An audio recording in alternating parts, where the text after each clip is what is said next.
येवला शहरातील कोपरगाव रोड येथील लक्कडकोट पैठणी दुकानामध्ये चोरट्यानं चोरी करत महागड्या पैठणी लंपास केल्याची घटना घडली होती। या संदर्भात येवला शहर पोलीस स्थानकात तक्रार दाखल होताच पोलिसांनी तपासाची सूत्र फिरवत 12 तासात आरोपीला गजाआड करत त्याच्याकडून मुद्देमाल हस्तगत केलाय।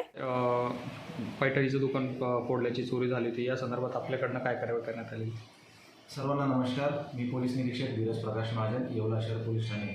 काल दिनांक 27/11/2024 रोजी आमच्याकडे जी माहिती प्राप्त झाली त्यानुसार नांदेसर रेल्वे गेट येवला कोपरगाव महामार्ग इथं जे लक्कडकोट पैठणी आहे तिथं चोरी झाल्याची घटना झालेली होती। ती त्यांना मालकांना 9:15च्या सुमारास समजली आणि त्याच्यानंतर त्यांनी आपल्या दुकानात चोरी झाल्यासंदर्भात पोलीस स्टेशन येथे तक्रार दाखल केली होती। त्याच्यानुसार CR नंबर 414/2024 दाखल करण्यात आला होता।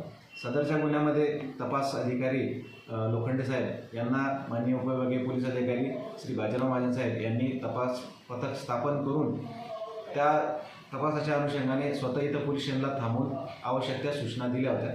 त्या सूचनांप्रमाणे PSI लोखंडे साहेब यांनी गुन्ह्याच्या घटनास्थळाला भेट देऊन त्या घटनास्थळाची व्यवस्थित पाहणी करून तिथल्या साक्षीदारांचे जाब नोंदणी केली। घटनास्थळावर पंचनामा करून त्याप्रमाणे डॉग स्क्वॉड आणि फिंगरप्रिंट यांना बोलवून त्यांच्याकडून आवश्यक ते सर्व पुरावे हस्तगत केले। त्यानंतर तांत्रिक विश्लेषण, साक्षीदारांचे जाब याच्यावरून सदरचा गुन्हा हा तिथं काम करणाराच एक इसम यांनी केल्याचे आमच्या तपासात निष्पन्न झाले।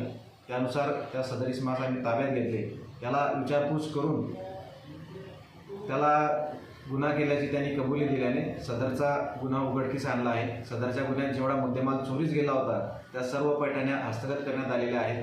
त्याचप्रमाणे गुन्ह्यात त्यांनी जो DVR वायरलेस वायफायचा सेट जो चोरून नेला होता तो देखील इथं हस्तगत करण्यात आला आहे। चालू आहे त्याचे तपास अधिकारी बोरसे साहेब यांना पण आपण आवश्यक त्या सूचना केलेल्या आहेत आणि तो गुन्हा पण उघडकीस येईल।